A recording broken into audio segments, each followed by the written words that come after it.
celebrated together, but he does not know Dennis. But he wants you to believe that somehow on 28th of May, Dennis, in the company of his father, visited him, and they sat at a distance and were not privy to the conversation. And that the only role Dennis performed that day was to pay a debt that his father owed him. Honorable Senators, these are not 5-year-old children we are talking about, not 10-year-old children we are talking about. We are talking about married men with their families in the company of their father to visit the deputy governor, one of the sons that the deputy governor disowns as not having a personal relationship with. So then one would ask, what was the essence of the meeting? What was the essence of that visit? It must have been towards what Dennis was saying. It cannot be anything else. Honorable Senators, when the deputy governor stands before you, a man of serious qualifications, serious titles, and he tells you that he's able to operate his mobile banking, that is able to operate the M-Pesa app, but he does not know how to reverse money.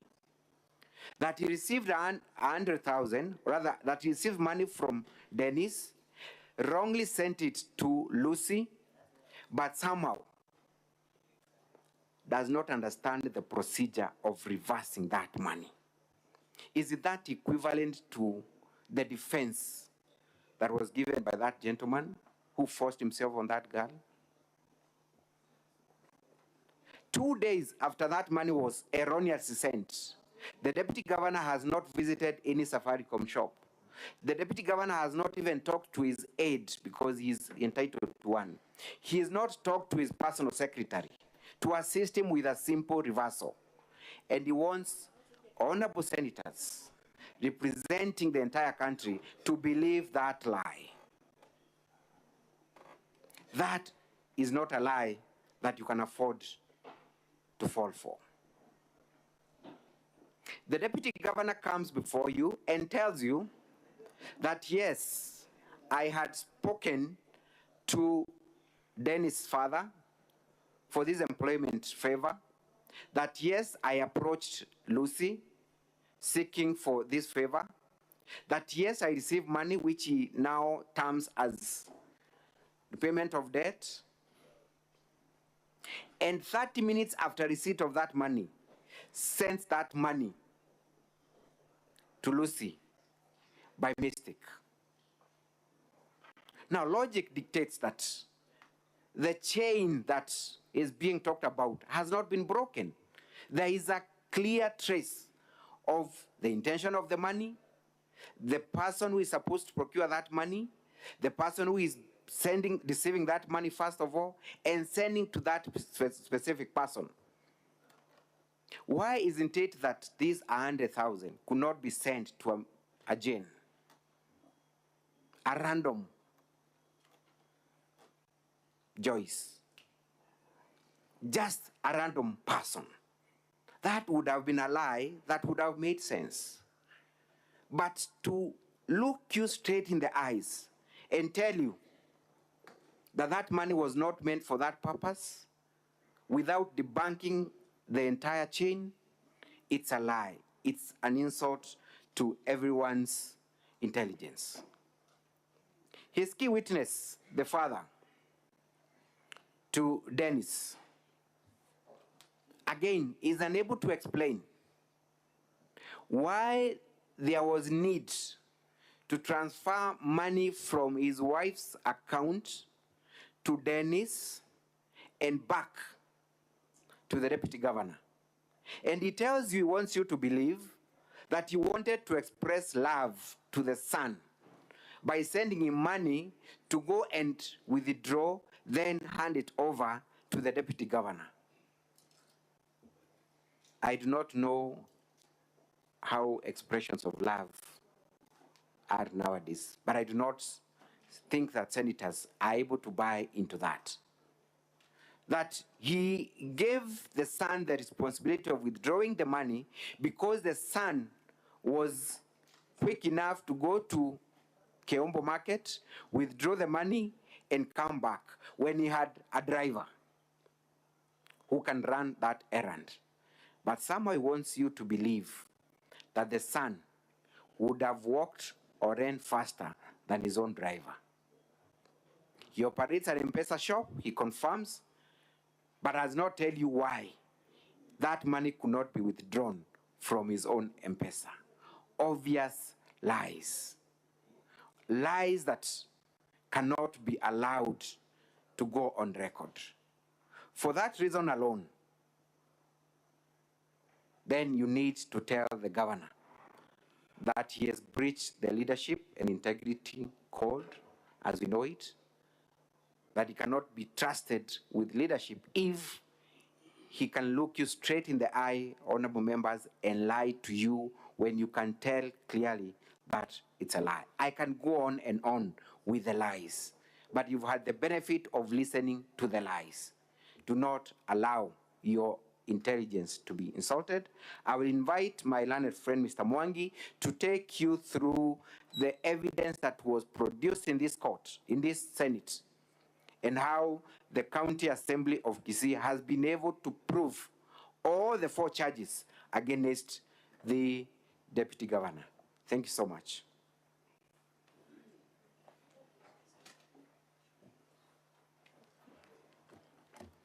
Honorable Speaker and members of the Senate, my name is Mwangi Ndegwa. I will be dealing with the evidence that has been produced, and also I'll also briefly touch on the obvious truths. Members of the Senate, the County Assembly has been able to produce before you trails and transactions indicating and showing how money exchanged hands from Joseph and Dennis to the Deputy Governor, and how the same money finally found its way to the Managing Director of Guasco for purposes of serving its purpose. Honorable members, it all began with obvious truths. Joseph Misiati approached the Deputy Governor, and the Deputy Governor has agreed to that and confirmed on oath. The Deputy Governor also confirms that he reached out to Lucy seeking for favors as had been sought from him by Joseph Misiati. And Lucy magnanimously told him that we shall only recruit on a meritorious process. Honorable members, we have seen Dennis submitting before you and crying before you that he did sell his salon. Dennis produced a sale agreement for that sale. Dennis produced a sale agreement also for the sale of his household goods and equipment. And he said that he gave that money to the mother for purposes of safe custody. Obviously, there's a reason why the mother was not called as a witness, so that we are not able to debunk that theory that the money came from them. There is seen money being sent from Dennis at 8:33 p.m. on the 28th of May. The other transaction is at 8:37, a transaction of 150,000, and the last transaction of 49,000 at 8:43 p.m. on 28th of May. 40 minutes later, that money leaves the mobile phone of the Deputy Governor and goes to the mobile phone of one Lucy, the director of Guasco. Remember, honorable members, that Lucy received this money at 9:24 p.m. on the 28th of May, 2023. When Lucy received this money, She did not understand why the money was being sent to her. But the following morning, she made a call to the deputy governor, just a follow-up to confirm, why are you sending money to me? And in that conversation, and it's a conversation that the deputy governor has admitted that they indeed spoke, that indeed, while he was taking breakfast at his home, Lucy reached out to him. And according to Lucy, she states that the deputy governor said, this is as a follow-up to the requests I made to you for the assistance in the recruitment of my candidate, my preferred candidate. Now, honorable members, due to the integrity of one lady called Lucy, she asked the deputy governor to reverse the money. But obviously, the deputy governor does not reverse the money. What does he say? It's an error. And what does he also say? That the money was supposed to be sent to one Gladys, who is also a chief officer within the government of Kisii County government.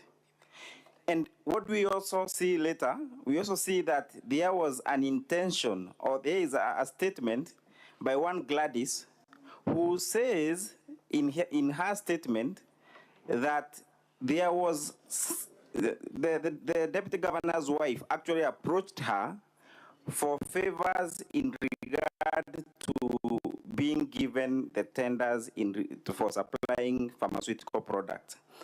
And in her statement, she says that she was approached around the month of May 2023. And the same May 2023 is when the deputy governor gives or sends money of 100,000 shillings to also Gladys. So the question is, was the deputy governor sending money simultaneously, intentionally, for two intended purposes to bribe? Was he intending to bribe not only Lucy, but also intending to bribe Gladys? As I sum up, honorable members, the defense by the deputy governor should not be taken seriously. It is concocted. It has been summed up so as to rule this House not to vote for the motion. Members, I sum up by telling you that, or requesting you, to allow the motion on the basis of the grounds on the motion and the evidence produced by the County Assembly.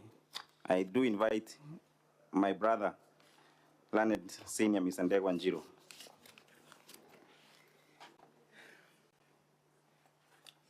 Thank you, Honorable Senators.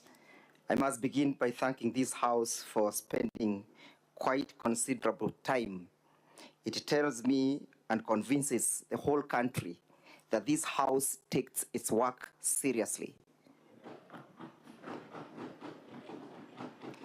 If there are doubts out there that this is a House that is made of noble men and women, then that doubt has been eroded this evening for the last 2 days.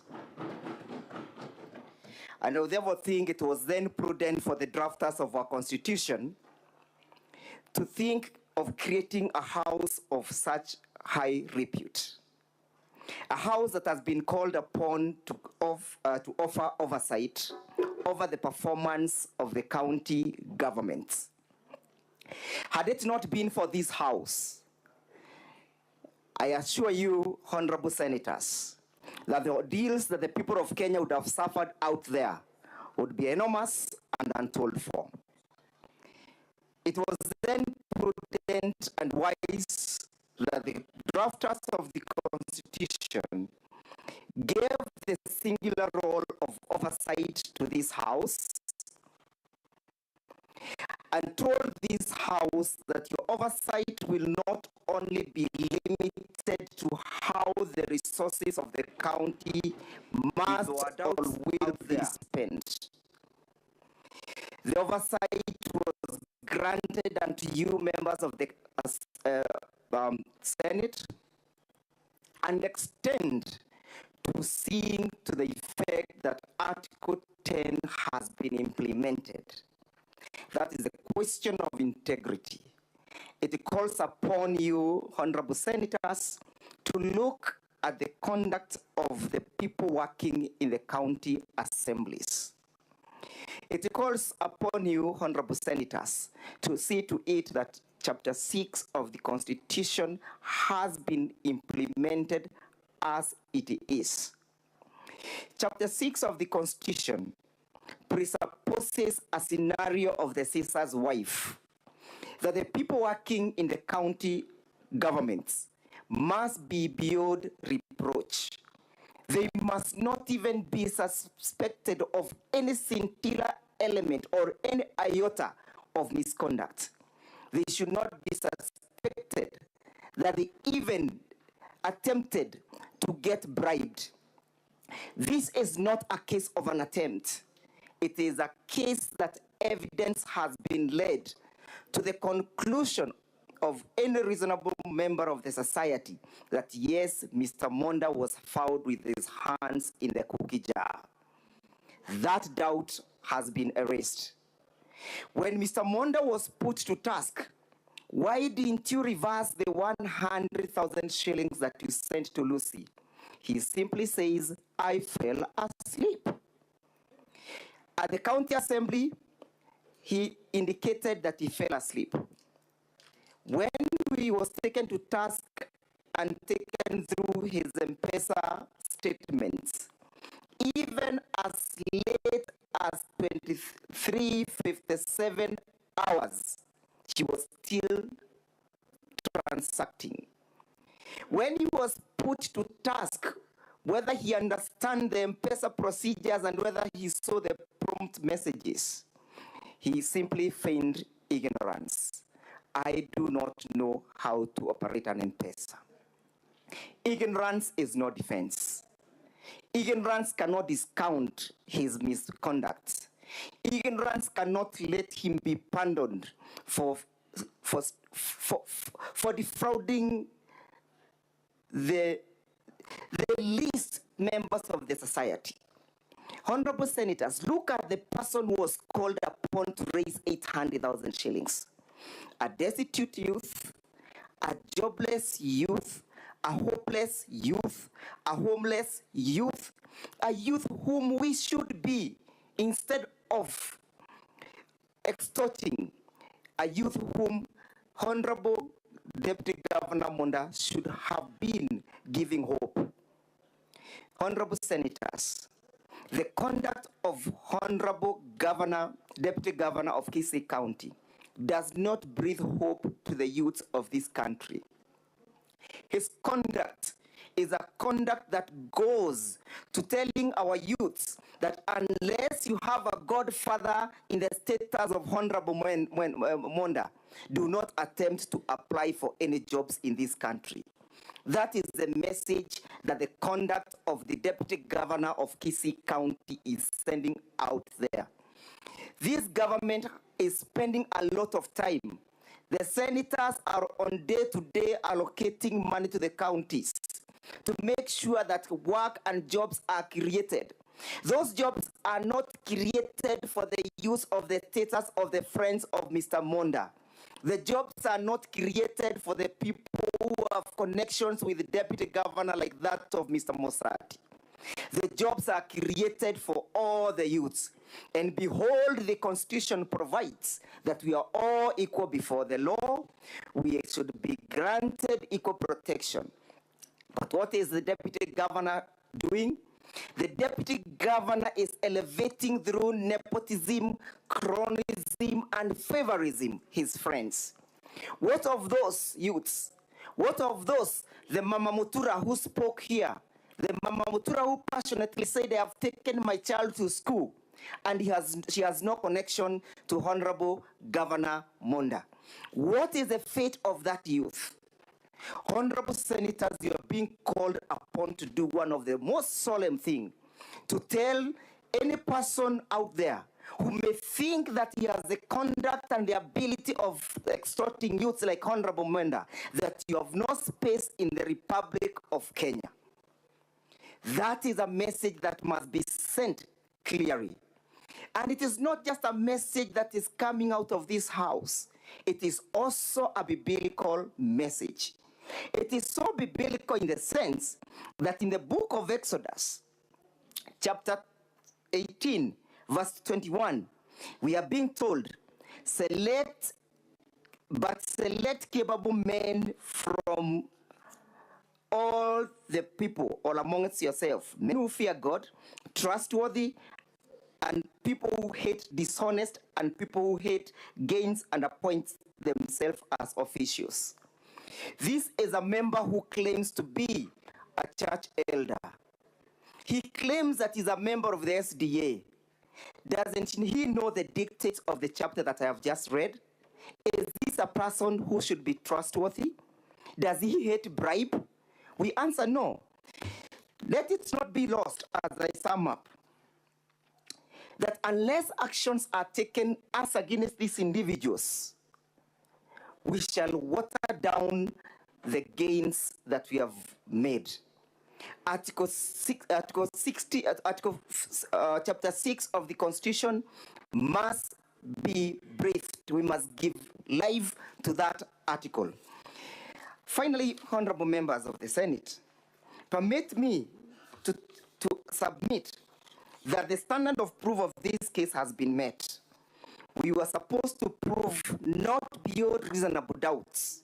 We were supposed to prove on balance of probability, and that standard has been met. I believe there is no doubt in any member of the Senate that Mr. Mondas attempted to bribe Lucy. There is no doubt in any person seated before this house today that Mr. Mondas sent the money to Lucy. And if there is any person with that doubt, may that doubt be spelled today. And what is the consequences of the actions of Honorable Mondas? What is the consequences? The consequences is that his actions have put a family in collision. A father has gone against a son has gone against the father. A brother has gone against a brother. If Mr. Mondas was diligent enough, if he's a person who is to be trusted, he should have chosen his path clearly and correctly. He would not have put the two families into collision. The collision that you have seen here and witnessed is courtesy of the misconduct of Honorable Deputy Governor of Kisii County. What is this other consequence? The other consequence is that the provisions of Article 26 have been compromised, that life begins at conception. Testimony and evidence was brought before this court that a young woman somewhere, a person suffered depression, and as a consequence of that depression, a life was lost. Even if these honorable members will not vote to remove the deputy governor on the count of bribery, let the cry of that child, the unborn child, be heard. Let the blood of that child not dry until justice is done. Let the blood of that unborn child cry and ring bells to the consciousness of this house, so that at the end of the day, a caution and a restraint will be made by any person who may think that child has nobody to fight for, that child that was lost has no voice to speak for. It is you, the honorable senators, who are going to speak on behalf of that child. It is you, honorable senators, who will speak on behalf of that unborn child. It is you who will say that justice will be heard. Subsequently, honorable members, as a consequence of these actions, an office has been compromised. The integrity of the office of the deputy governor has been eroded. The integrity of the office of the deputy governor has been put into disrepute. And for that reason, For that reason, a vote ought to be taken and a vote ought to be cast to send the deputy governor home. Malcolm X in 1965 said, "If you do not stand for anything, you will fall for anything." That is the character and the conduct of Honorable Deputy Governor Monda. He stands for anything, and therefore he falls for everything. He falls for bribery, he bribes Mama, he exhorts Mama Mutura, he exhorts people on bursary basis, he exhorts Dennis. If a Mama Mutura spoke that she was extorted, and we believed her, why should we not believe Dennis? Why should we not believe Dennis? When a question was put as to why the mother had to be involved in the sending of the money, the answer was, "I was doing financial management." I was doing financial management. I tell you, honorable senators, that the mother was brought in this case as a decoy. She has been brought here as a decoy to make sure that you do not see the correct network of this corruption and bribery. Let no one be invited that the money ever came from the mother. If it did came from the mother as earlier submitted, the mother would have been a witness to testify to that effect. Honorable senators, let it not be lost on us that on the 31st of December 2012, the Honorable Lady Deputy Chief Justice of this Republic committed a heinous offense similar to this one. And she was sent home on the count of pinching the nose of Rebecca. She was sent home on the count of asking Rebecca Kirubo that you should know people. Who are you? We give you power, we vote for you, then you extort us. We vote for you, then you steal from us. We vote for you, then you defraud us.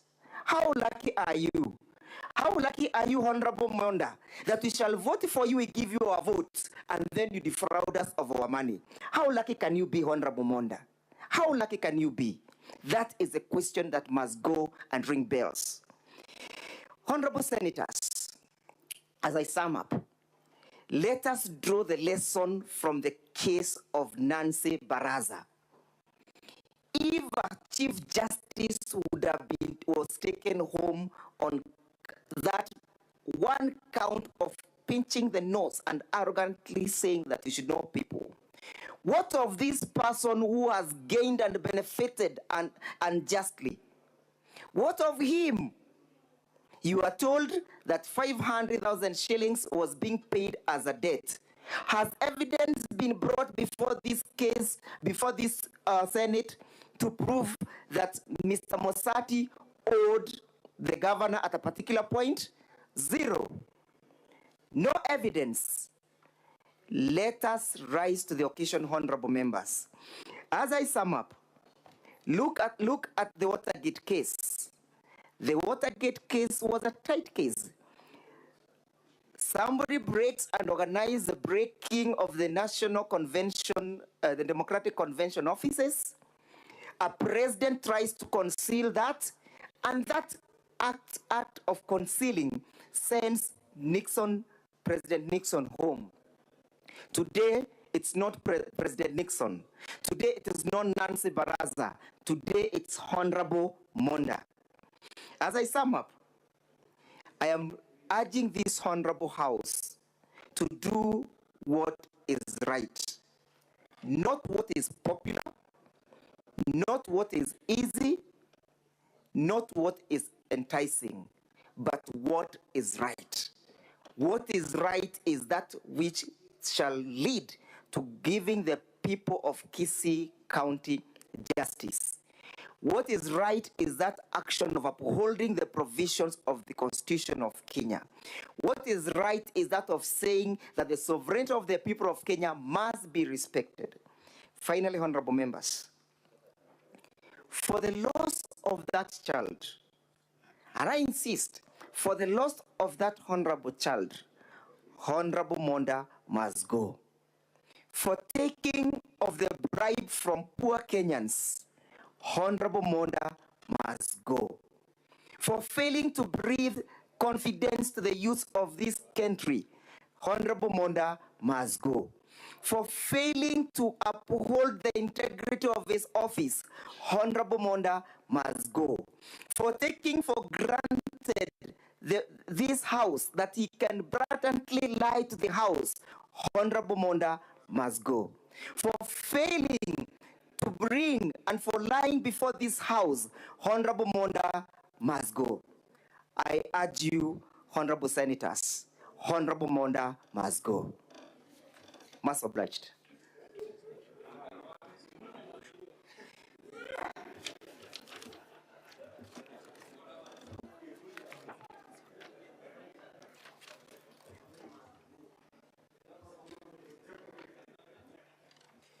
Finally, only one more issue, the competence of the motion. If the motion that has been brought before this assembly was not competent, Mr. Monda would not have lined up his witnesses. If it was not competent, he would not have appeared before the county assembly. The doctrine of acquiescence bides him from the beginning of the motion to the closure of sending him home. I'm most humbled.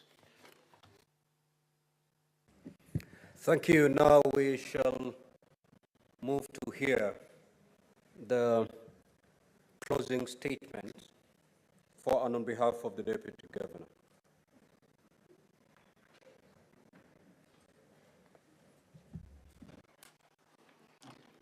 Mr. Speaker, sir, members of the House, I rise to, in part, give part of the closing statement for the Deputy Governor.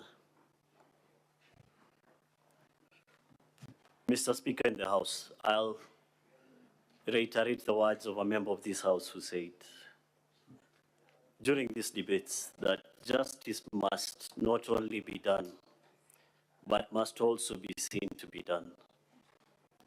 And to that I'll add that substantive justice must not only be done, but be seen to be done.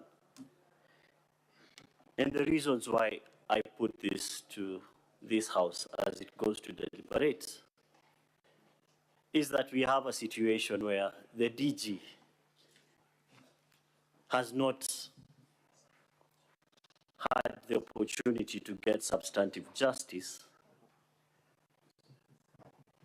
for a number of reasons. If the House is to consider the Hansard, the notice, and the motion that was before the County Assembly, it is clear what has been presented before you is a mutation of the case that was presented before the County Assembly. The case has morphed. And we look no further than the submissions by my colleague for the County Assembly, where he is now calling this honorable House to impeach the Deputy Governor on the basis of alleged infanticide. These were not charges that were before the County Assembly. This was not even evidence adduced by Dennis Misati before the County Assembly. The issue of a miscarriage was never an issue raised anywhere before they came to this honorable House. The morphing of this case is further evident from Lucy Waheto, their star witness. Before the County Assembly and before the 8th of March, her evidence was this money was received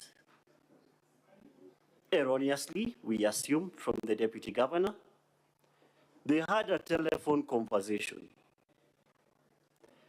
And the Deputy Governor said nothing. He kept quiet. However, for reasons unknown, and that can only be inferred by this Honorable House, following the impeachment proceedings, she has now changed her statement, imputed some malice to that money. A simple error in sending M-Pesa has taken new life. We leave it to the House to infer the reasons for the change of heart. We also note that the case before you has moved with regards to that most critical of issues. Who solicited this bribe? If you look at the motion as moved before the County Assembly, the case of Dennis Misati of the MCS Siochi, the Honorable Siochi, was that the DG learned of the job, went to Joseph Misati, and solicited the 800 Kenya shillings bribe to get him that job. That case has morphed before this House, as considered by my colleagues in their submissions. They now indicate that Joseph was the one who told the DG about this opening. The morphing of the case is further evident from the videos that were presented before this court.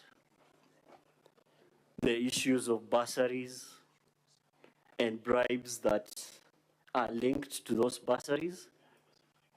This was never before the County Assembly. This has been raised for the first time before this Honorable House. And the sum total of the foregoing is that for this House to uphold that hallowed maxim that justice must not only be done, but be seen to be done, we need to disregard the morphed case that is presented before you.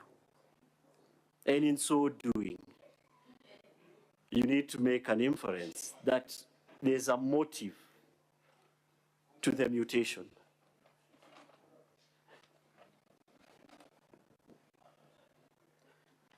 Following from this issue, there are some procedural lapses that were part of the proceedings before the County Assembly. You've been asked to turn a blind eye to these procedural issues, but we humbly submit to this Honorable House that substantive justice requires procedural certainty. The Deputy Governor had no procedural certainty in the process that was undertaken at the County Assembly. And this started on the 13th of February 2024 when a notice of a motion that was not supported by the evidence, was not supported by signatures, was moved and subsequently passed by the County Assembly. A clear nullity ab initio was allowed to move to the stage of a motion. And from that, on the 21st of February, the motion that is before, that has led us to this hallowed house, was moved and duly seconded. And as would be expected, this motion should have been put to the County Assembly to debate and make their determination. However, this is not what occurred. A motion to adjourn the proceedings was duly moved, not seconded, and I wish to underline that that motion was never seconded. But this notwithstanding, the motion was in unclear circumstances that one cannot decipher from the Hansard, determined and adjournment duly issued. This adjournment, I wish the court to note, was contrary to the standing orders of that particular county government, which requires the motion to be moved and determined within 3 days. By the 24th of February 2024, that motion, having not by automatic operation of the law, we submit that from the 24th moving forward, there was nothing. The motion and everything that was voted upon on the 29th of February 2024 was nothingness. And from that, this Honorable House has been called to determine whether there's a valid impeachment. And we duly submit, given these grave lapses, that the motion and the impeachment as a whole was a house built on quicksand, foundationless, and this court must, as the big bad wolf did, blow that house down. Most obliged.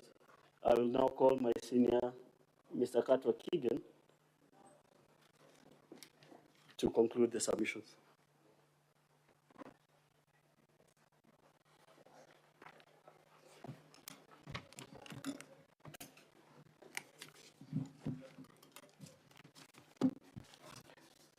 Mr. Speaker, sir, honorable senators, I would like to start my submissions by just highlighting the main issues that we would like you to take into account in making the determination as to whether or not you should come to the conclusion that a case of impeachment has been achieved. But our biggest emphasis, honorable senators, is that one, you maintain your mind on the question of whether a standard of proof has been achieved in these allegations against the deputy governor. And number two, that the burden of proving that indeed there were these breaches was on the county assembly. Correlated with that is that the case should not, your decision on whether or not to impeach should not be on a basis of what is newly introduced in the course of these proceedings, as my learned friend Mr. Michuki said, being amongst others the allegations of infanticide. Now, going back to the substance of my submissions, I will elaborate on what I said when I was doing the opening address, that the entirety of this case is not founded on any document on the part of the accusers. There is no document, for instance, on the part of Dennis who says he bribed to show that indeed he had any money with which he could have given to the deputy governor to constitute a bribe from him to the deputy governor. There is no document from his brother to show that indeed the arrest was based on any other issue other than the dispute as to who was the owner of the trees. There is no document on the part of Lucy to suggest that indeed, other than the fact that money was sent by reason of an error, there is nothing to suggest that indeed that money was based on an understanding of corruption. And so at the end of the day, then, honorable senators, you will have to make a determination on this issue on the basis of who to believe. And the competition in terms of who to believe in this case would be his brother Robin versus Dr. Robert. It will be Mr. and Mrs. Misati, Mr. Misati being 68 years old, retired civil servant Judge Koa, versus his son who is 37 years old. Who do you choose to believe? And we already indicated to you that the wife of Mr. Misati swore an affidavit, which we are relying on, and we produced the M-Pesa paper trail. I am aware that my colleagues have said that the wife was maintained in this case as a decoy. And we are saying that cannot be true because we brought you the M-Pesa record. And the husband had testified on the issue being the background of how that money was raised and was remitted. So you would have to make a choice of who to believe between the son and the father. And in the event you have any doubt, it is our contention that considering the standard of proof that this honorable Senate has adopted as prescribed by both the Court of Appeal and the Supreme Court, the benefit of doubt should go to Dr. Monda.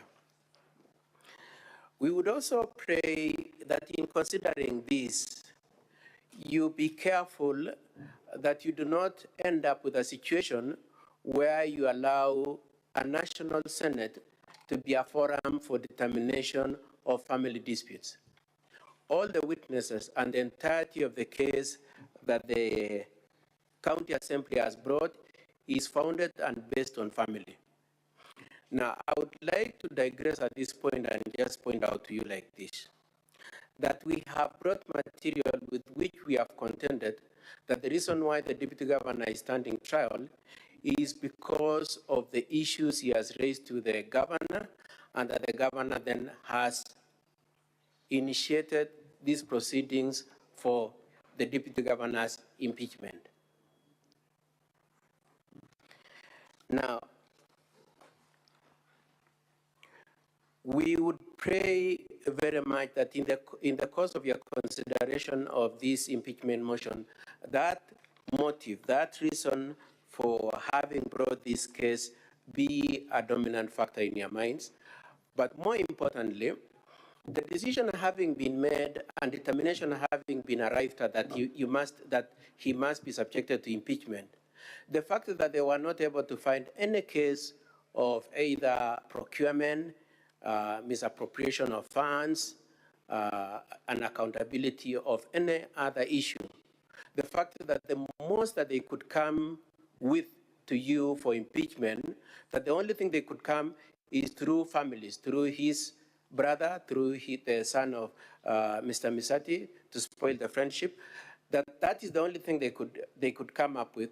We submit, honorable senators, is an indication of just how impeccable the Deputy Governor is, that they couldn't get anything other than to go through families to initiate and engineer these impeachment proceedings. Now,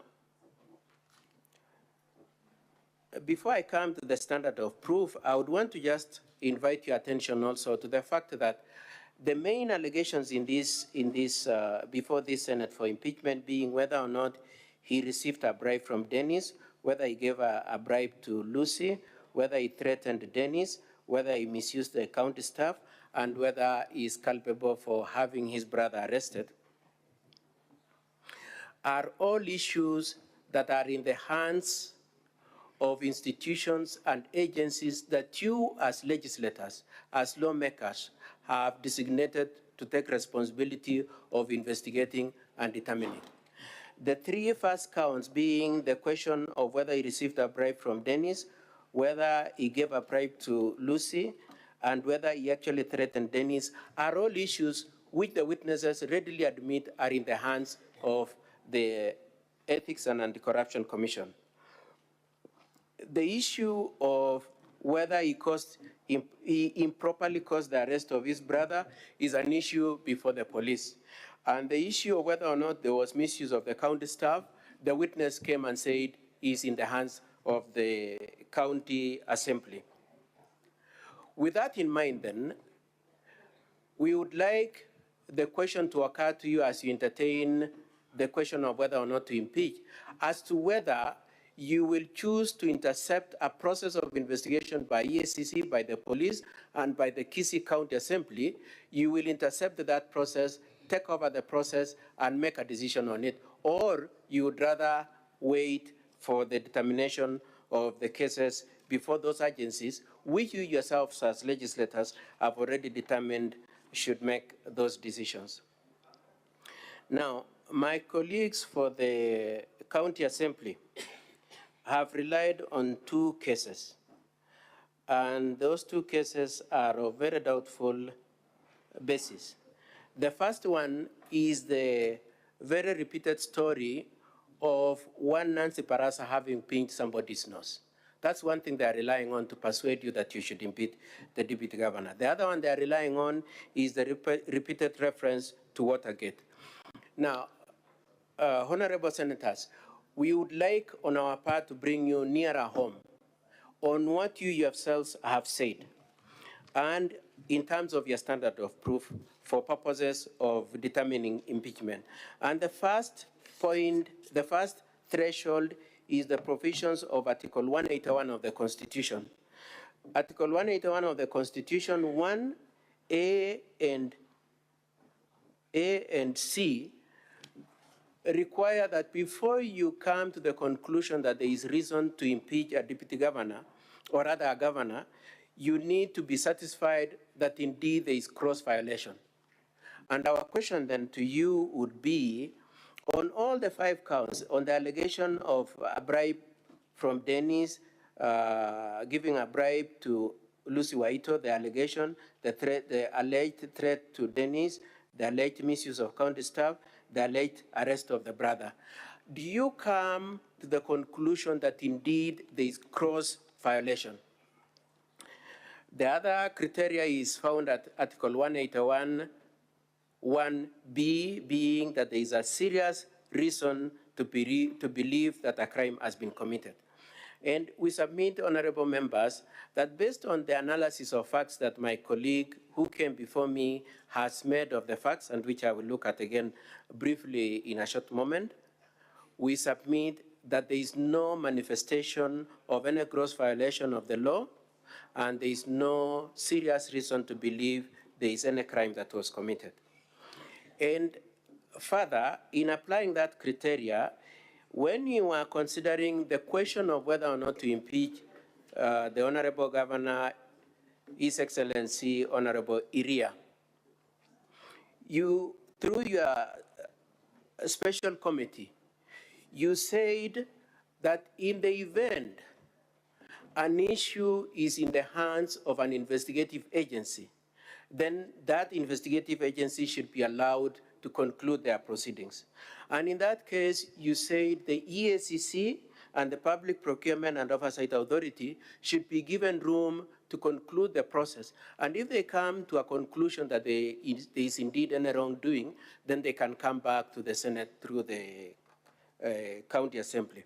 And we are requesting that you apply the same standard, that having pointed the witnesses of the prosecution, and I'm saying prosecution in this case being the County Assembly, having come and readily told you these issues are in the police hands, these issues are in the hands of EACC, these issues are being investigated by the County Assembly functions. Having said that, it brings you irresistibly to the need of maintaining the same position you took in Iria case, being that this is a case that in fairness should be left to those agencies to conclude, as you did in that case, and that you apply the same standard as you did, you apply the same standard in the case of Dr. Monda as you did in the case of Honorable Iria. The same position was taken in the case of Professor Chepkwony, Kericho County Governor, where you said, before you as a Senate can step in, you need to satisfy yourself that all other oversight agencies and mechanisms have been exhausted, and that it is not proper that the Senate is the default option every time somebody feels like there is a fight between a brother and brother over trees, there is a fight about whether or not there is an abortion, there is a fight as to whether or not there was an error in pressing a letter G as opposed to letter H in the case of the Lucy. And so we are saying, honorable members, the same way you decline to entertain the case of Professor Chepkwony, please decline to entertain the case of of Dr. Monda, to the extent to which the other agencies that exercise oversight have not been exhausted and they are not a default option. We also rely on the determination made after this Senate had heard the case, in the case of Songo, which was determined, Honorable Songo, which was determined at the Supreme Court, that when considering the question of whether or not there is an excess warranting the need for impeachment, the evidence should be credible and there should be evidence of extraordinary wrongdoing. And I just want to put a lot of premium on the use of the word extraordinary wrongdoing. And we submit, honorable senators, that in the case of Dr. Monda, when you are told that there was a bribe given to Dennis by, that Dennis gave the governor a bribe, when you're told that, and then Dr. Monda comes to you and tells you, number one, the money did not belong to Dennis, it belonged to his parents. Number two, Dennis did not participate in the discussions about that money. He has no idea what was discussed before the money was sent. When you're given that kind of evidence, where, in fairness, with what reasonable measure would you say there is extraordinary wrongdoing to be found in the conduct of Dr. Monda? When the father of Dennis is saying, it was my money, I was refunding a debt, a loan, some money I had taken earlier on, a loan that I had taken earlier on. We are asking, where is the extraordinary wrongdoing?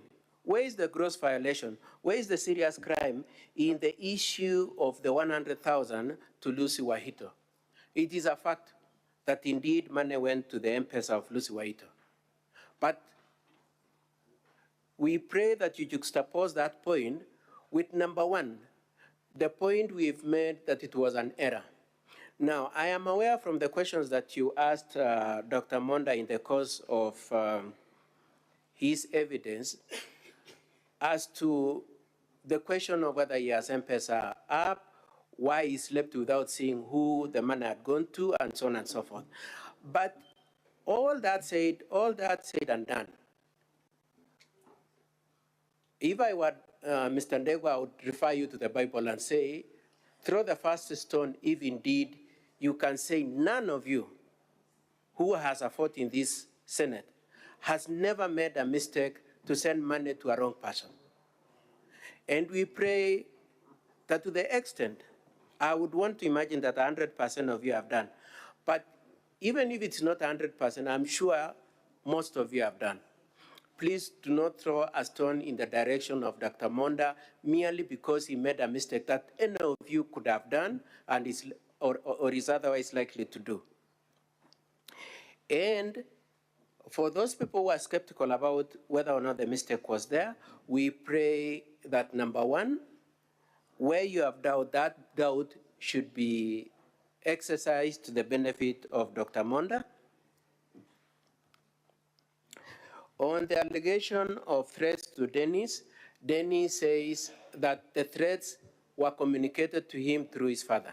His father comes and says, I have never been told anything that constitutes or amounts to a threat to Dennis.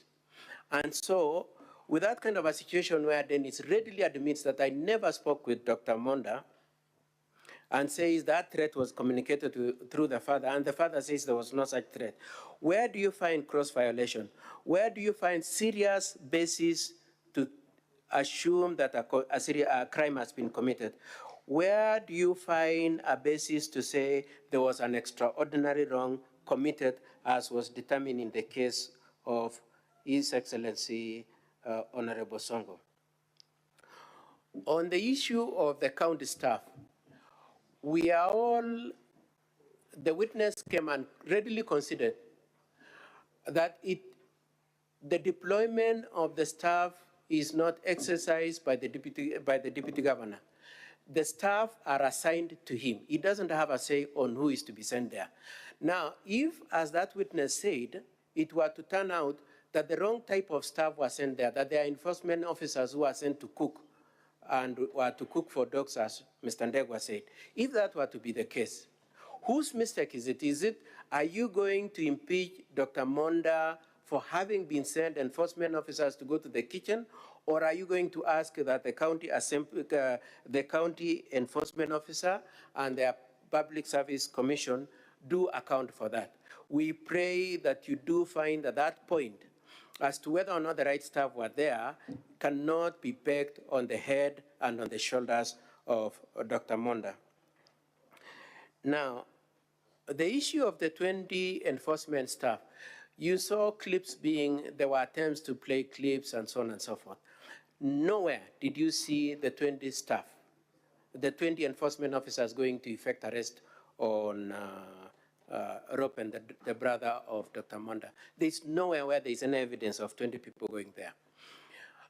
But assuming, even for argument's sake, that that was the case, I would pray and plead to persuade you, honorable senators, that the real question here is whether or not Robin and Robert had a dispute over trees. And that is cast in stone. It is an absolute fact that indeed the two of them had a dispute over trees, and the witness who brought this complaint came here and said that. Number two, it is an absolute fact that the report was taken to the police.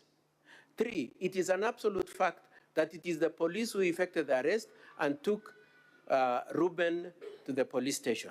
He was not taken to the cells belonging to Kisii County, where then you would come and draw a conclusion that probably the enforcement officers were in charge of that process of the arrest. With all those grounds, if you were to be inclined or to be tempted to deem a wrongdoing to have obtained, shouldn't the OCS of the relevant police station have been summoned instead of having summoned Mr. Hagai? Shouldn't that have been the person to be summoned to come and say whether indeed there were 20 enforcement officers and whether there was a basis for the need to arrest the brother? We pray that you do find that on the premises of that issue, there is no manifestation. There is no manifestation of cross violation. There is no reason to deem that a crime was committed, and there is nothing extraordinary that there is nothing negatively extraordinary that Dr. Monda did to warrant the need for him to be subjected to impeachment. Lastly, on that issue of the enforcement officers, the witness, Mr. Agai, came here and produced 3 letters. All the 3 letters are very consistent in what they say. They all say that the sub-county enforcement officer is the one who went with those officers. So assuming those people went, and we are saying there's no evidence that they went, even assuming they went there, there's nowhere where the hand of the deputy governor can be said to have existed in the deployment of those officers. For those reasons, then, honorable senators and Mr. Speaker, sir, we pray that you come to the conclusion that indeed, on the allegations brought against Dr. Monda, there is no evidence of gross misconduct, there is no evidence of him having committed any serious crime, and there is no evidence of him having abused his office or having done anything extraordinary to warrant the need to hold him liable for impeachment. I would like to cover a few of the other grounds that my colleagues have raised in their submissions. One is the issue of bursaries. Now, several times in the course of our presentation of our evidence, we kept being told, what is the relevance of the issue of the change of the budget from the original budget passed by the Assembly to the budget that was submitted to the Controller of Budget? What is the relevance of, where is the basis of the allegation that, or rather the point that the governor has migrated from the official offices to his home, and so on and so forth. We pray that as you reflect on this case also, the question occurs to you, what is the relevance of making the allegation that Dr. Monda is responsible for the infanticide? That has not been proven. So the case of the county assembly is, okay, we may not have proved that there was any bribe given to Dr. Monda by Dennis. We may not have proved that Lucy Waito received the money as a bribe. We may not have proved that Dennis was threatened. We may not have proved that the county staff were misused. We may not have proved that the brother was properly arrested. We may not have proved that. But please, even if you come to that conclusion, move on then and impeach him on the other grounds. One being that he's responsible for infanticide, and my colleague in institutional eloquence makes reference to blood, the cry of a baby, and all that. Where is that case? Was any case brought before the county assembly about any baby who was killed by Dr. Monda? And if there was none, we pray that the emotions that was that the attempt to whip up emotions amongst yourselves should be rejected. There was an attempt also to use videos to say, oh, there's somebody who sells mutura, or there's somebody who bribed, was asked for 20 million to get a bursary of 3,000, and so on and so forth. Now, I would like to address the two issues that arise from there, video and the question of bursaries. The county assembly came and said, we did public participation. The public participation report is here. It is at page 21 to 54 of the county assembly report record. The entirety of that report does not make reference to any video anywhere. And we would want to be as respectful as possible, both to the county assembly and most especially, much as they probably, we would like to be respectful to them, even if it were to be the case that they do not deserve it. But we would really like to be very respectful to you. And so when we say that the videos are fabrication, we say that with a lot of caution. We are saying that after thinking about it seriously. We say that because it is inevitable for us to tell you that indeed those videos, which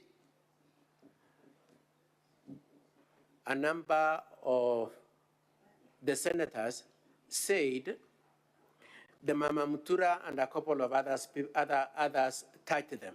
We are telling you, please, when you look at it with circumspection, with reference to the fact that it is not in the public participation report. If it was there, what was difficult about it being incorporated there? Number two, if it was there, where is the background of public participation?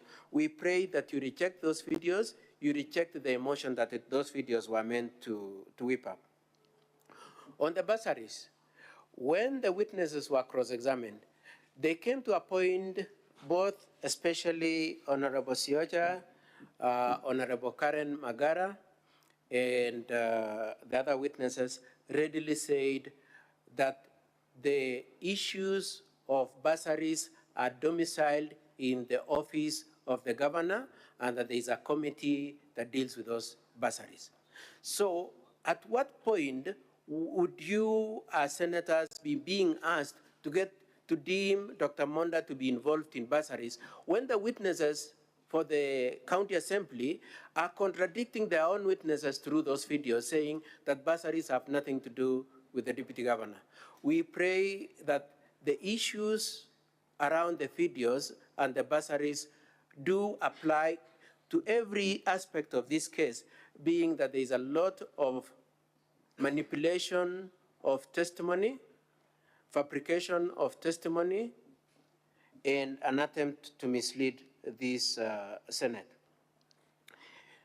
Lastly, on that issue of bursaries and video, I pray to remind you that indeed those issues did not come back at the Assembly, and you remain faithful to the intention of the law, that for you to entertain and determine whether or not to impeach a governor or a deputy governor, it has to escalate from the county assembly. And the sense of escalating from the county assembly is that both the case, the evidence, and the issues should remain the same at the county assembly and at this Senate. And that therefore, the issue of bursary not having been there, the videos not having been there at the county assembly, they are not eligible for your consideration. My colleagues for the county assembly have also introduced another issue that was not in the county assembly. The issue of Gladys Aminga. Gladys Aminga was not a witness, and in her statement that we saw today, she says that having listened to what went on at the county assembly, being a process of filling up gaps that we challenged at the county assembly, I have come to explain this and this. And she says that there's somebody by the name Bernard who was given a tender. That Bernard is a cousin of Dr. Monda and his wife Joyce. And when Dr. Monda was asked, he says, I don't know that Bernard.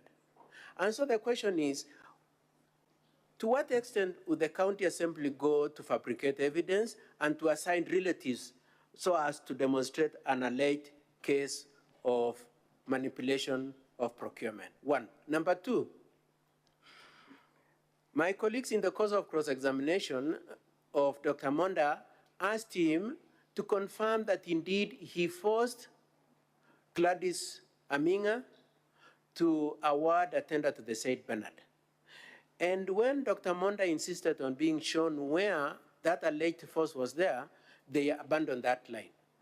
And the point we want to make is the face of that statement does not suggest anywhere that Dr. Monda was involved in any tender awards to Bernard, a person he doesn't know, or any payments or the companies is involved in. And the arguments by the county assembly reflect how disparate they are, that when they cannot demonstrate the issue of the alleged receipt of a bribe from Dennis Misati, when they cannot demonstrate that Lucy Waito was bribed, when they cannot demonstrate that Dennis was threatened, when they cannot demonstrate that county staff were misused, when they cannot show that the brother was irregularly arrested, when they cannot prove any of that, they say, okay, let's move on. Look at this Aminga. Don't you see that this Aminga is a relative, that this Aminga gave a tender to Bernard, that Bernard has two companies, that these two companies and Bernard are related to Dr. Monda? We pray that you reject the totality of that on the two grounds. One, that the testimony of that Aminga on the face of it does not support what they were trying to say, and number two, was not part of the case that was there at the county assembly. Arguments were made also about the 100,000 that was sent to Gladys Aminga.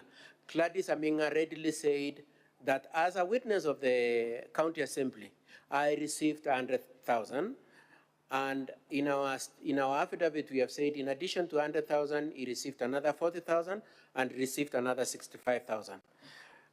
Gladys Aminga, who is part of the county assembly case, readily said, yes, I received the money, and has assigned and ascribed a reason to the receipt of that money. And what is the reason?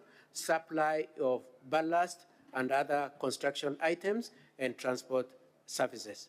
And so we would pray that even as you reflect on that issue, Dr. Monda cannot be subjected to a process of impeachment on the issue around Gladys Aminga, when Gladys Aminga himself has bailed out the case of the county assembly. She has said, it is true, I received the money, and the value for this is this. And it is not available to you, honorable senators, I submit, for you to go behind the word of Gladys Aminga and start entertaining the arguments made by the advocates for the county assembly, who should actually be defending that Gladys Aminga. Now, I would like to just say a few things then on the issue of the technical issues that we raised. The county assembly witnesses, especially the mover of the motion, Honorable Sioja, readily agrees that the motion was prosecuted out of time and public participation was conducted out of time. That he readily accepts. And he says it is indeed contrary to the provisions of Standing Order 60 to 64 of the Standing Order for County Assembly, Kisii County Assembly. He said he attached particulars to the notice that he moved on 13th of February 2024. And when asked, he says, yes, I can see the notice doesn't have particulars, but indeed those particulars were given. And so the question is, what happened to those particulars? So, but the bottom line is this, the notice that was moved on 13th, as you look at it today, did not have details and particulars. The motion was not moved under the provisions of Section 15 of County Government Act and the standing orders of Kisii County Assembly, standing orders number 197 and 198. With all those considerations, my colleagues have told you that please, when you go into those technical issues, treat the technical issues as non-issue because the defense, Dr. Mondas' defense, have acquiesced by bringing witnesses. And so I would want to ask the question then, what were we supposed to do? Were we supposed to just come and smile and not do anything?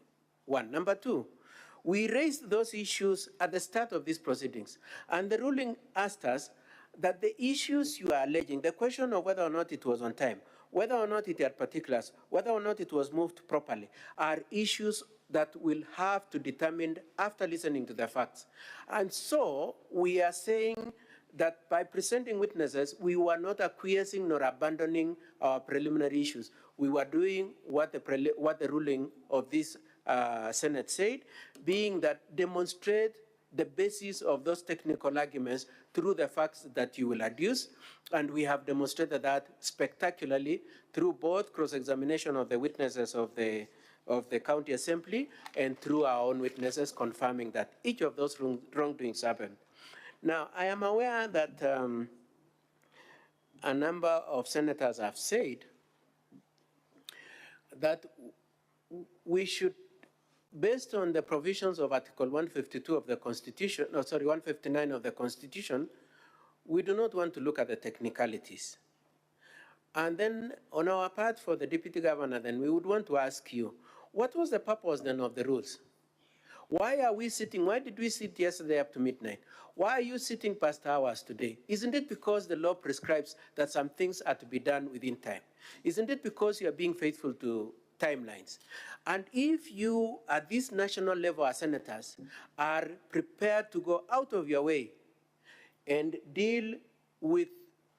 comply with the law, why should you give latitude to county assemblies to say, we will smilingly disobey the timelines that have been set and it shouldn't matter?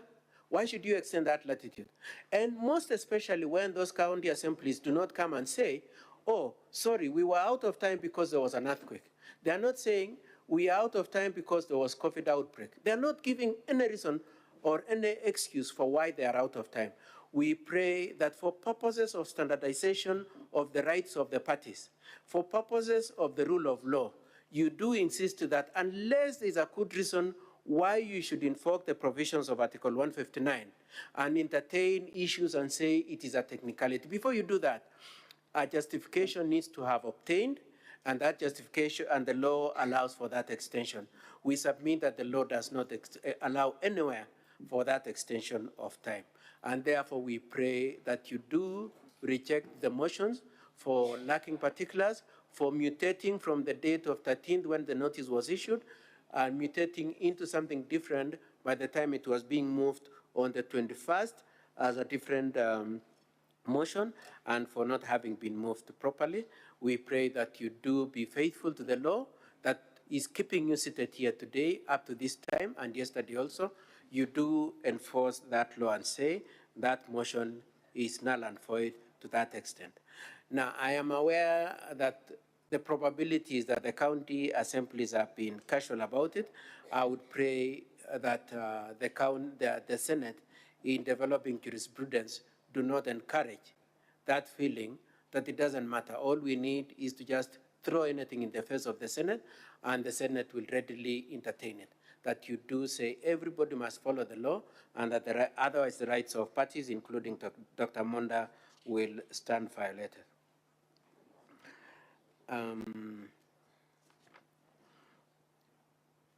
I would like then at this point to cede the few remaining minutes to my colleague, Mr. Ochoki. But before I do that, I would just like to cover one other issue on the issue of public participation. I've already pointed out to you that the public participation was not signed. The public participation was done out of time. It was done on 26, which was 3 days after the close of the period within which those things were, within which the impeachment was to have been concluded by 23rd, and that clearly, and this is very important for us, the public participation was not funded. They just said, let's go for public participation. Now, without funding, you have a situation, as we demonstrated through evidence, that the governor then took charge of it, which is a different arm of the county assembly. He funded the process. Not only funded in terms of cash, he also funded it in terms of personnel. And we pointed out to you instances where the ward administrators were the ones collecting the fees. We want to pray that you do find that and serious. Actually, we would want to pray that you apply the criteria of Article 181 of the Constitution, being that that kind of conduct was a gross violation of the Constitution, a gross misconduct, evidence of serious crime, and an extraordinary excess on the part of the governor and the executive.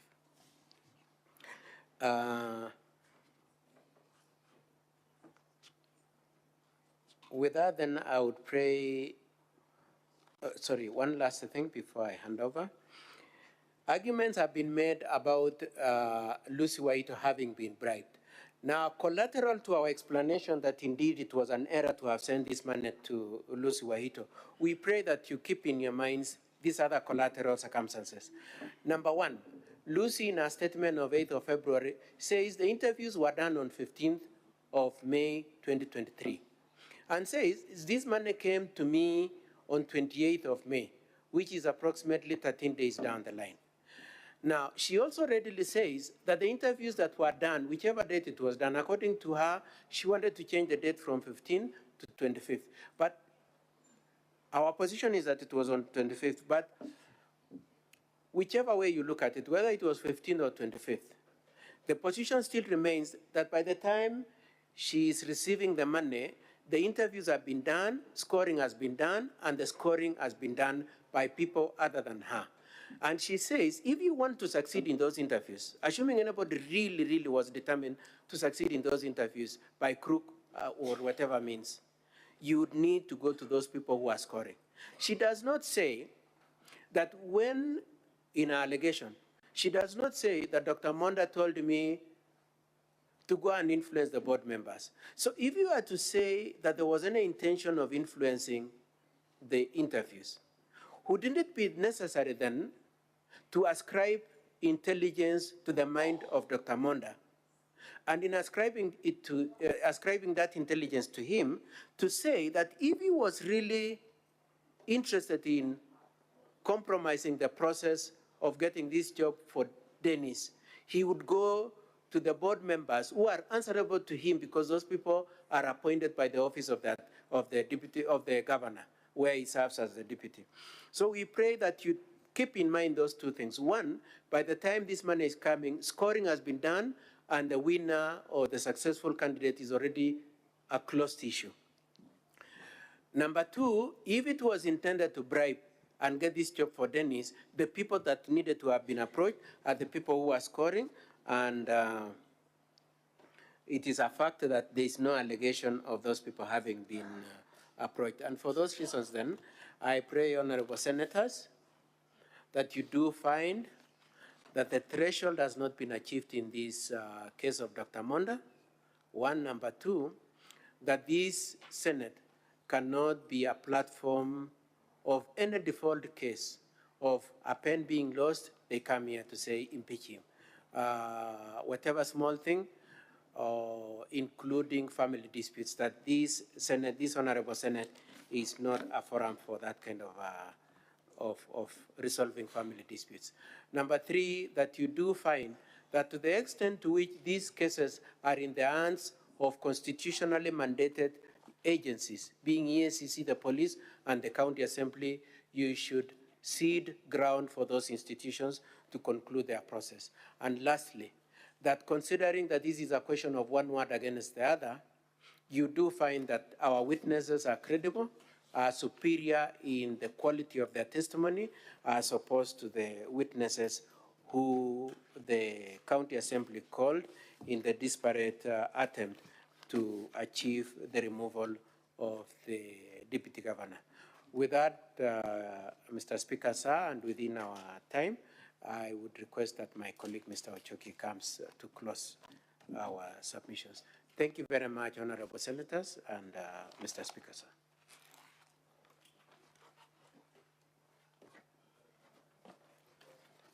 Honorable Speaker, sir, and senators, allow me very, very briefly just address the facts that my colleagues very emotionally wanted you to believe.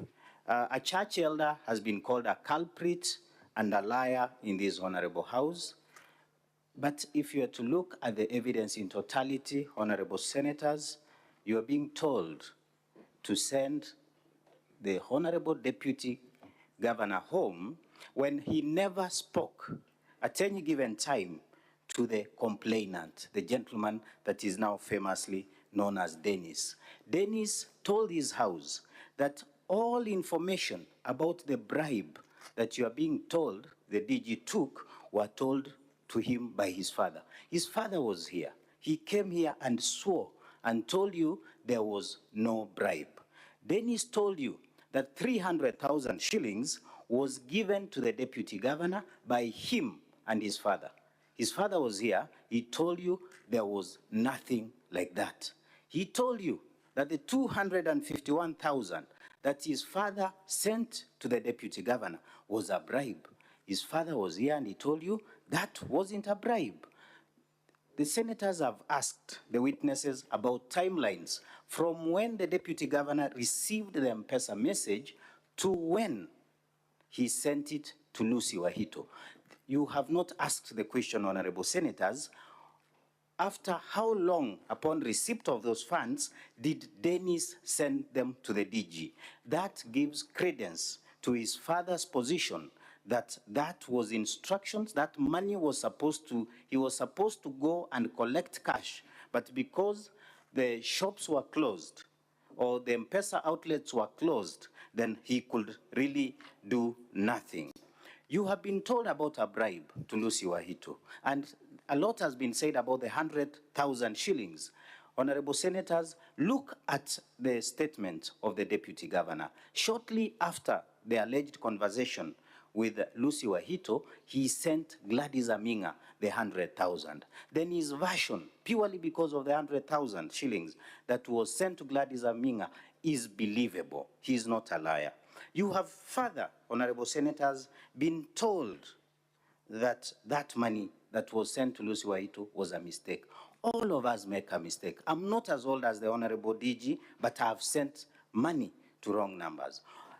Very shortly, and honorable senators, you have been told about enforcement officers, abuse of office. Even the head of enforcement was in this house.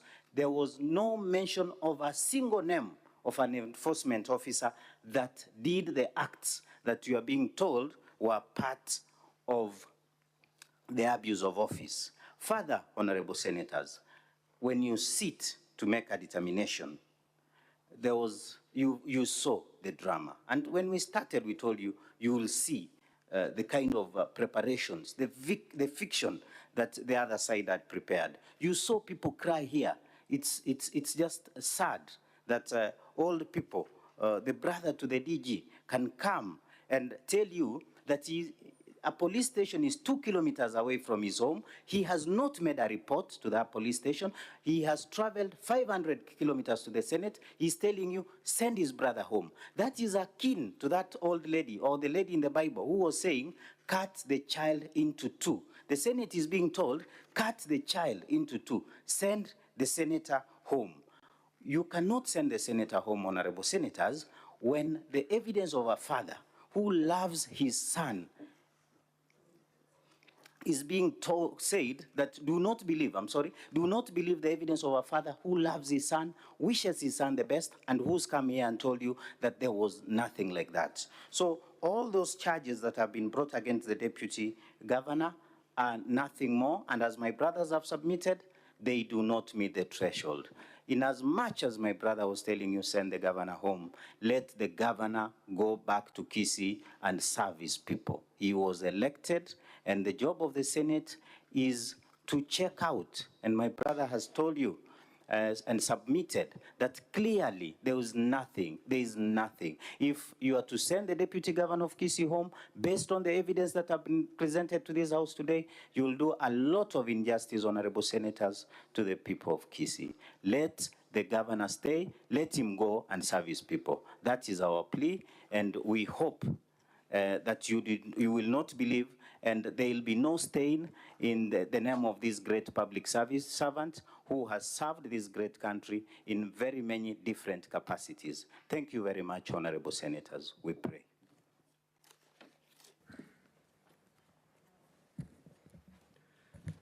Thank you to both the teams, that is the team from the County Assembly and the team formed on behalf of the Deputy Governor. Now, pursuant to Rule 27 of the Rules of Procedure, as contained in the third schedule to the Senate Standing Orders, the Senate shall now proceed to a camera session to deliberate on the matters that have been raised before making a decision. The camera session shall last for 15 minutes. Thereafter, we shall reconvene plenary, where then the Senate will be called upon to make a decision on the matters that have been raised. At this juncture, therefore, I will ask the parties to withdraw from the chamber. Members of the public, those seated in the speaker's gallery or in the public gallery, to also withdraw from the chamber, and live broadcast to cease forthwith.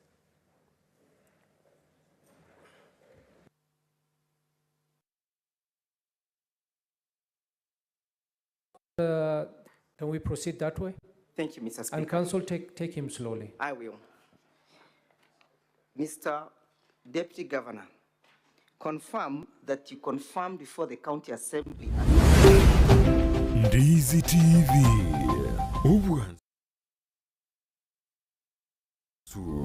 Womogusi. Ndizi TV, uwenso womogusi, nigo bono ya nikirundekrene, nego kurentera, chibicha chinkia, na boigo chinkeno nuku kigima, na bogo tonyora, asoro gonko bogusi, neji county chito etanaine, una, county ya Kisii, Nyamira, Homa Bay, Bomet, Kisumu, Migori, nechi semo chinde chinyinge, nigo kotonyora, aside kode ya Star Times, Channel 195, Go TV, Channel 824, na free to air decoders, Digital TV, na Smart TVs. Scania TV yao, na boigo onchore irio yao, igo iko yenyore. Ndizi TV, nigo turine kirenga, ikiwa korentera, emerubuli emerunge, chinka kichonsi. Ndizi TV, uwensu, uomogusi. omurigiriria bwe televishoni ya Ndizi TV vono na bukura ry'ubunchoria bwao ase televishoni ya Ndizi TV chinka kichindi chonsi eryobwikere abarigiriria kuruchi county sana na ibire echo kirasorogonko rwa Nyanza na boigo Rift Valley akesimi ase namba enoti isano na ibire inya isato isano nemo ibire isato isano na isato isano na ibire eyemo eryotogwikere gose otutarire ase chiabisi chito echo kirase nyumba ya Brighton Apartment ejire busyo bw'ekiro ya Embassy ekeroko gende nyakoe.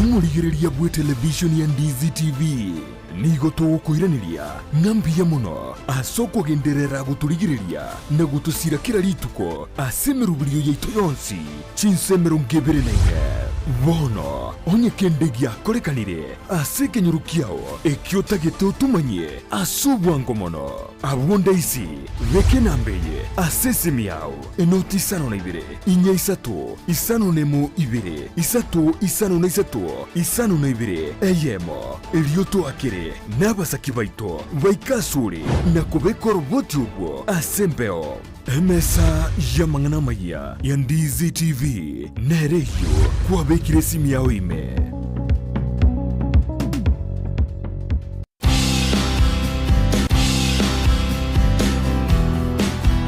Volume 1 by the County Assembly. Did you not? Page 263.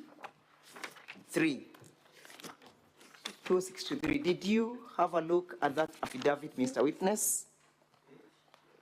Page 263 of the bundle of document, volume 1. Yes, You confirm that you made contacts with Lucy, correct? that I've said, yes. And therefore the averments contained in her affidavit that you had a discussion about it are correct, yes? No, To that extent, they are correct that you made contacts with her in that respect, correct? to that extent, yes. Thank you. When did you loan the 500,000 shillings to Mr. Misati? In October, Do you have the evidence of the loan that you advanced, or you only have the evidence of repayment? no, I don't have. What do you have? For what? What do you have? The evidence of loaning or the evidence of repayment? I have evidence of repayment, Mr. Speaker. And there is a glaring lack of evidence of you advancing money to him, correct? That's correct. And you had Mr. Misati claiming that in terms of your financial status, you are doing badly, correct? It was his evidence. That's incorrect, Mr. Speaker. Did you hear him state? I heard him say that. So do you trust his evidence anymore? In this To that particular- extent- In this particular instance, I do not hold to it, Mr. Speaker, that particular statement. So are you disowning your witness? No, I'm not. So what do you want the Senate to treat that piece of evidence to the extent that you are a pauper? You want a yes or a no answer? How do you want the Senate to treat that piece of evidence? And whom between you and your witness is lying? None of us is lying, Mr. Speaker. Yes? Mr. Speaker, there is a general statement. Mr. made here Witness, that- excuse me, Mr. Witness, I want you to take a deep breath and recollect yourself and answer the question.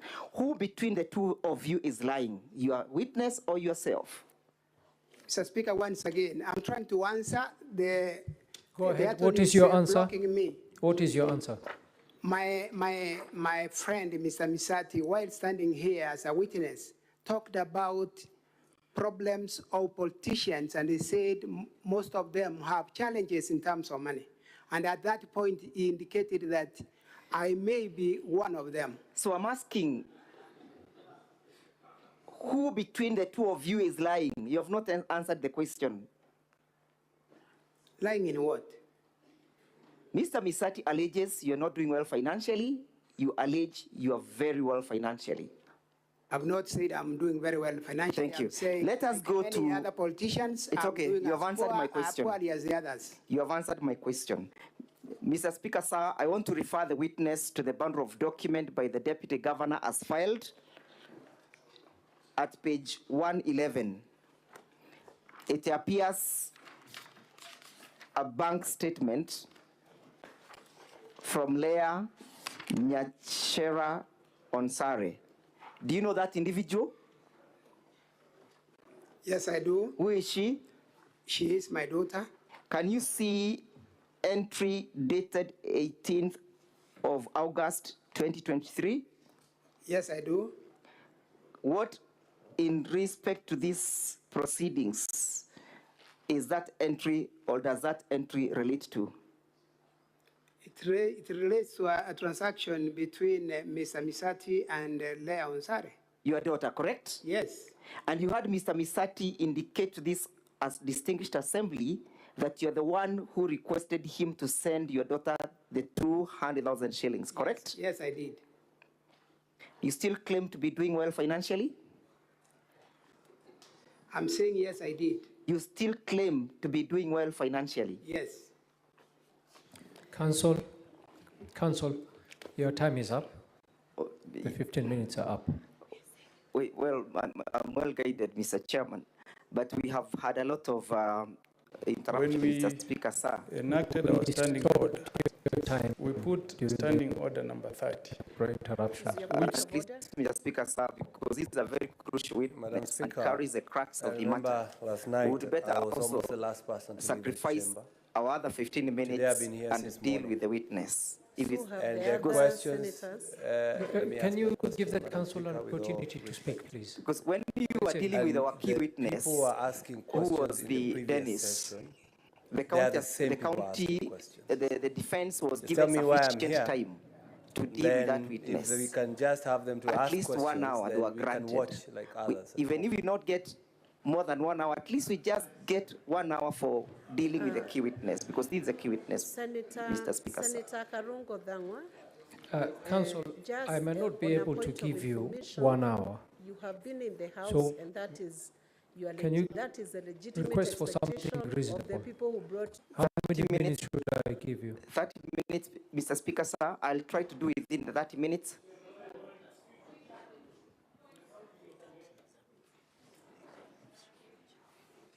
No, we cannot take too many points of orders. Huh? I have Senator Mugeni first on the list. And on this side, I have Senator Cherargei. Those are the only 2 points of orders I'll take so that we can move on. Senator Mugeni.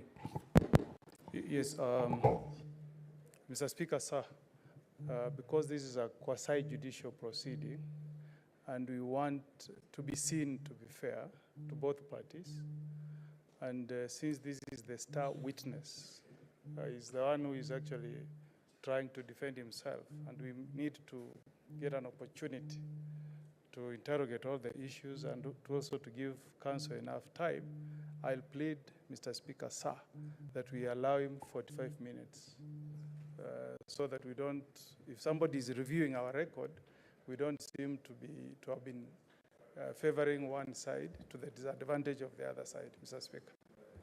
Senator Cherargei. Mr. Speaker, you had made a ruling earlier on that the council for the county assembly had requested to waive their cross-examination time. And I think you made a ruling that, and we agree, they have a right to waive. So if it is still their position that they can still waive cross-examining the rest, I think they had said 2 witnesses, so that that time can be added to the star witness of the defense, then I don't think there is no problem, because you had made a ruling that they can do that. Then they can still make that application and continue to receive the time that was meant for cross-examination to cross-examine the star witness, Mr. Speaker, because we really want to know what happened, Mr. Speaker. And I think that ruling you had made in the morning. I thank you.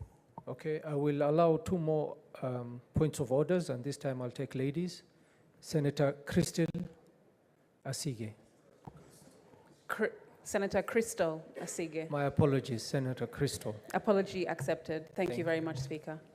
I had wanted to say exactly what Senator Cherargei said, that there was a ruling in the morning, and we had all agreed amongst us that we would allow for the council to reserve his time, remove it from 2 witnesses, that he said he would then instead use that time on this star witness, Speaker.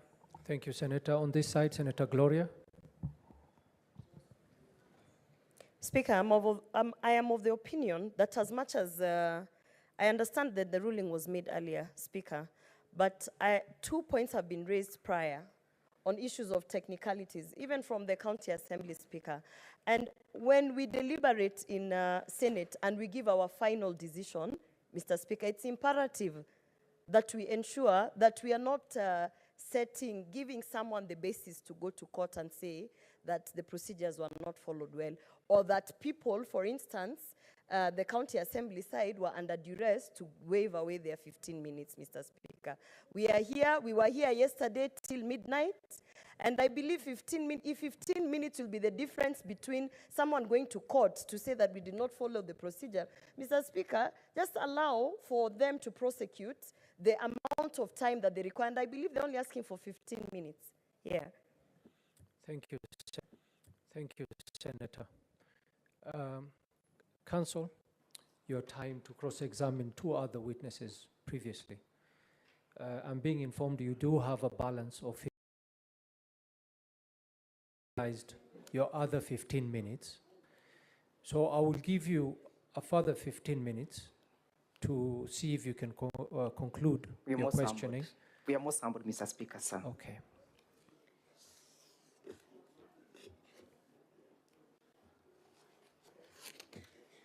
Mr. Witness, where did you meet Madam Lucy Wahito from? Did you call her to your office? Did you use your phone? How did you meet her? How did you speak to her? Mr. Speaker, I met Lucy Wahito at the stadium where we hold our offices. So it was correct when she informed the Senate that she met you or you summoned her to your office, correct?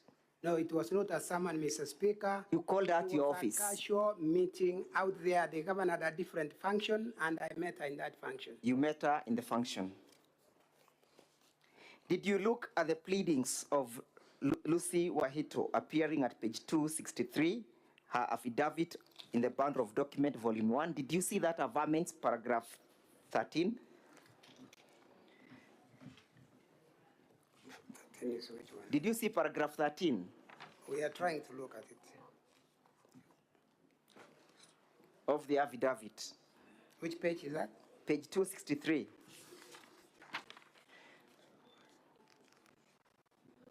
Paragraph? 13. Sorry, paragraph 5. Sorry, I beg your pardon. Did you see paragraph 5? The number 5, yes. I can't read the number, but I can see the bottom paragraph. Yes. Are those averments correct? That the recruitment of the commercial manager was to take place in April, correct?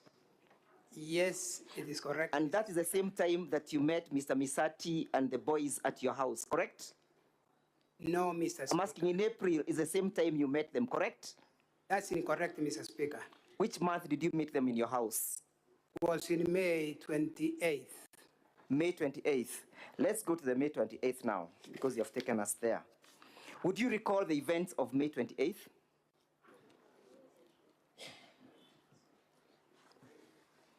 Events of the whole day or events of that visit? The events that relates to these proceedings.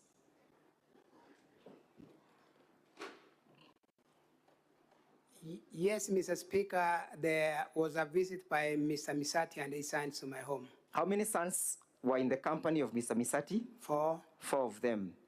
Had you previously met Mr. Misati in your house? previously? Not once, we met separately.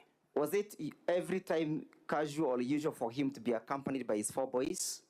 Not for me. Thank you. Speaker, they come sometimes too. You have answered the question. So what was so unique about this meeting for the 28th of May that he'd be accompanied by his sons? Nothing unique according to me, Mr. Speaker. Thank you. Did you know that he was to be accompanied by his son at the time he was paying you a visit? No, Mr. Speaker.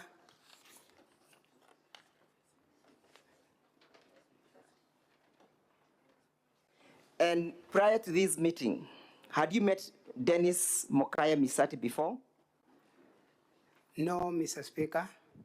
And you say that you have been having a very good and healthy friendship with the family, correct? That's correct, Mr. Speaker. And for 32 years, you have never met Dennis, correct? You do not know him, you have never met him, you are friends with the father, and you do not know his children, correct? That's incorrect, Mr. Speaker. So you therefore know Dennis, correct? Mr. Speaker, allow me explain. I'm asking, it's not explaining. I'm asking you to answer the question. Is it normal for a family friend who has been friends with a family for 32 years not to know the children? I'm explaining, Mr. Speaker, that Mr. Misata heard in this house in the morning that one of his sons lived 13 years away. It's okay. And therefore, I discount, Mr. Speaker. Listen to the question. When Mr. Witness, you're wasting my time. Listen to the question. I want to discount the last 13 years of his life. Do not speak the last 15 years apart from the 28th of May. Had you met Dennis before the 13 years? Ndizi TV. Obwansu bw'omugusi. Ndizi TV. Obwansu